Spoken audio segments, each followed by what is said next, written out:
Let me start with what I put the headline, Russian drunk nach Westen.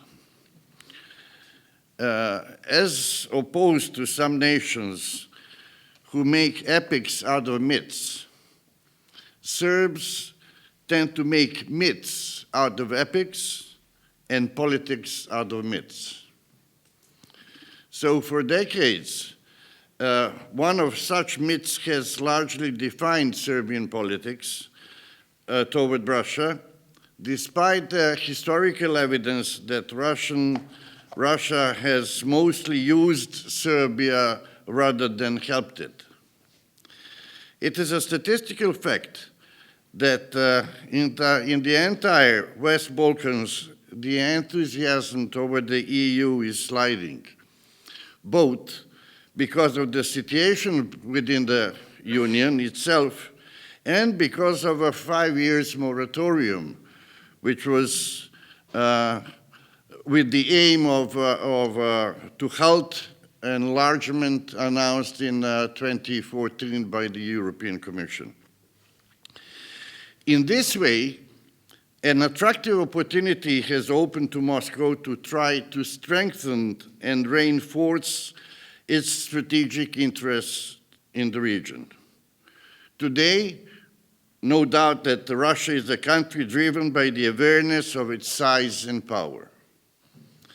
The region, which had been a peripheral importance to global interests of the great powers before the Ukrainian crisis, suddenly gained importance because the United States and the EU on one side and Russia on the other have gathered allies, or at least deter them from supporting the rival. The Balkans have become a secondary part of line of fire, as put by the State Secretary John Kerry.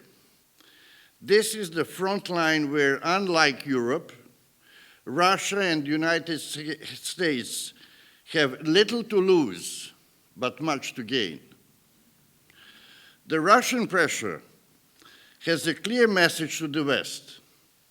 If you make problems to us in Ukraine, we can make problems to you in other locations. We will produce instability and strengthen pro-Russian forces. The focus, strongholds of the Russian drunk nach Westen includes Serbia, Montenegro, Bosnia and Herzegovina via the Republika Srpska, and Macedonia has become the new target. The European Council on Foreign Relations has estimated that Russia uses attractive anti-Western and anti-European rhetorics in these locations very precisely. The Belgrade Center for Euro-Atlantic Studies identified 109 organizations which are in various aspects promote Russia's interests in Serbia alone. The key motive of Russia's increased interest in the Balkans is the intent to stop enlargement of NATO in the region, which would secure a background in the region to the West. Blockade is one of the Kremlin's key strategic motives, and it is not related only to the Balkans, because it is part of the Russia's broad relations with the West in those days. Another one, a softer front line, but new one, I will say, concerns the European Union.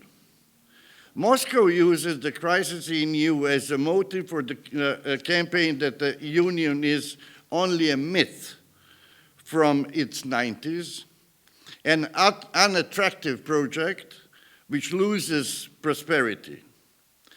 Political technocrats in Kremlin and PR consultants have recognized that the weaknesses of the West can be their strength.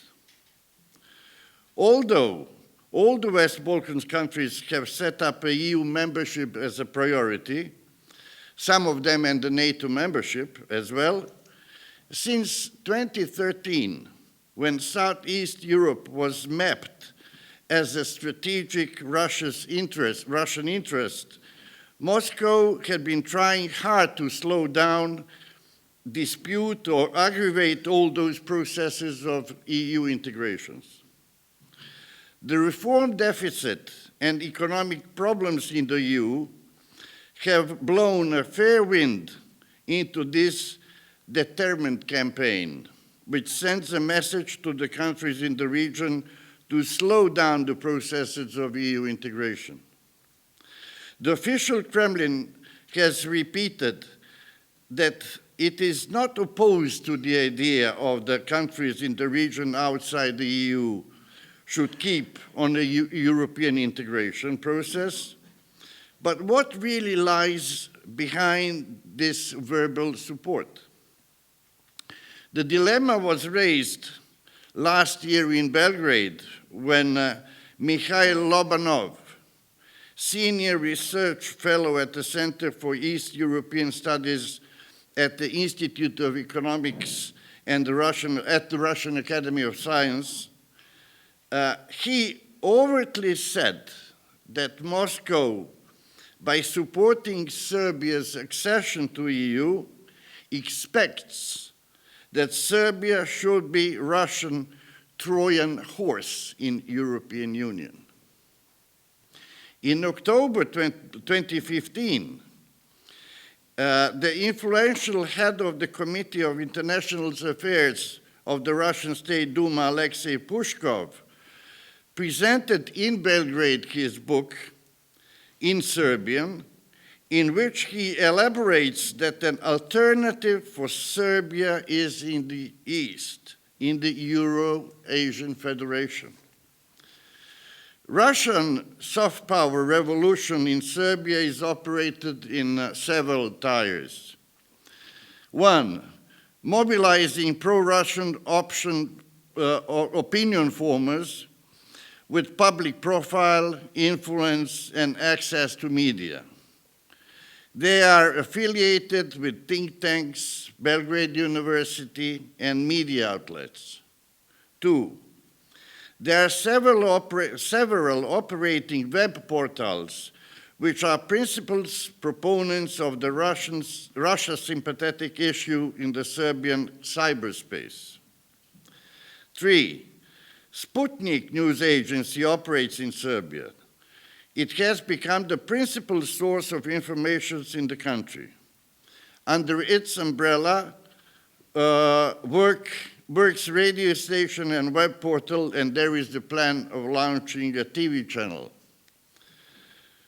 Four, support and setting up of pro-Russian NGOs.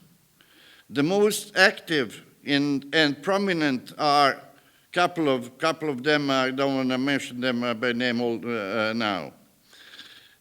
Six, driving on existing institutions and NGOs as the partners in the academic, expert, public promotion of Russian interest. Six, promotion of Russian theme issues through magazines like New Serbian Political Thought and another conservative weekly which is being published in Belgrade. Seven, presence and activities of Russian institutions and funds, like what I mentioned, Russian Institute for Strategic Studies, but there are also a number of them, some of them being led by the former KGB agents or famous Russian railway chief, Vladimir Yakunin.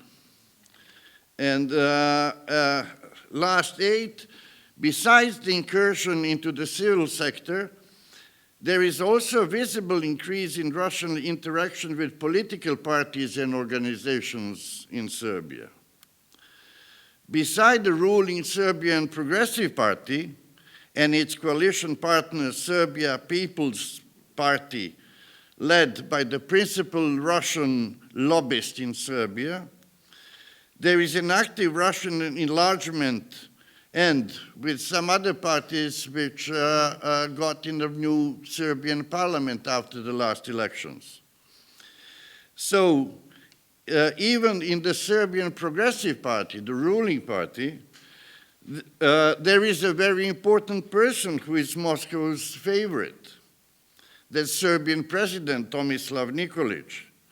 In recent interview to Sputnik, Nikolic openly said, quote, "There are no Euro fanatics in Serbia. There may be us, real Russophiles, but there are no real Euro fanatics. This is why it is clear to everyone that Europe is a necessary evil," unquote.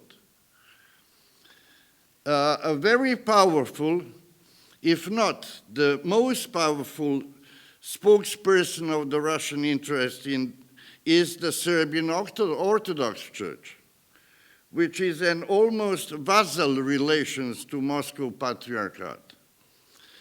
Serbian Patriarch Irinei said that Serbs, being a small nation, quote, ought to tie its boat to a big Russian boat in the high seas of this world, unquote. In Serbia, Moscow has discovered an ideal media space for the propaganda war against the West.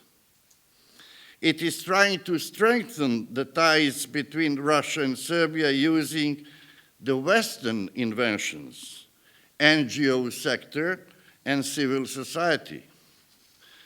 Russia had its first official NGO in Serbia, opened it at the end of 2013. But the number of pro-Russian NGOs and portals have been growing since, and they make the foundation for the right-wing propaganda in Serbia. Their key message is a Russification of the Serbian nationalism. Serbs need a homogeneous national state, which they have never had in recent history, the message goes.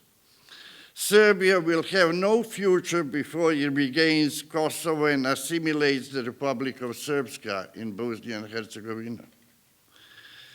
The outcome of the Russian soft power engagement is that many Serbs now think that the regime in Kiev is neo-Nazi, or that Putin was right to annex Crimea.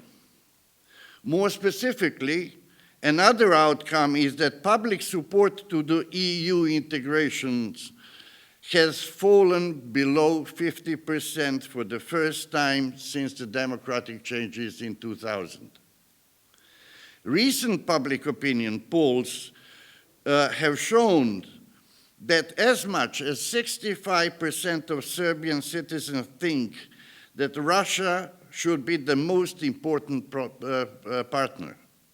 Only 1% believes that the US should take this place, while modest 13% opt for the EU. The combination of myth and skillful propaganda has brought to a paradoxical negation of data, showing that in a period from 2000 to 2013, Serbia received non-refundable financial aid from the EU in the amount of 3.5 billion euros, and another 2.4 billion through IPA projects. From the EU, from the United States, it received more than 640 million euros, whereas from Russia, the sum is zero. But still, it's not changing the perspectives that the most of the Serbs are having. So at the same time, there is another public opinion poll showing that 70% of the Serbian citizens would rather live in the EU than in Russia, but they would still support Moscow. It is difficult to rationally explain this historical and sentimental formula generated by part of the Serbian public whose brains are in Europe but hearts in Moscow. But to a certain degree, both components have settled in the foreign policy of Serbia. Prime Minister Vučić keeps repeating that Russia is a strategic partner to Serbia and that it will not join the EU sanctions against Russia. The current government is relying on some kind of balance in the relations to the West and to Russia, and is holding the position of military neutrality.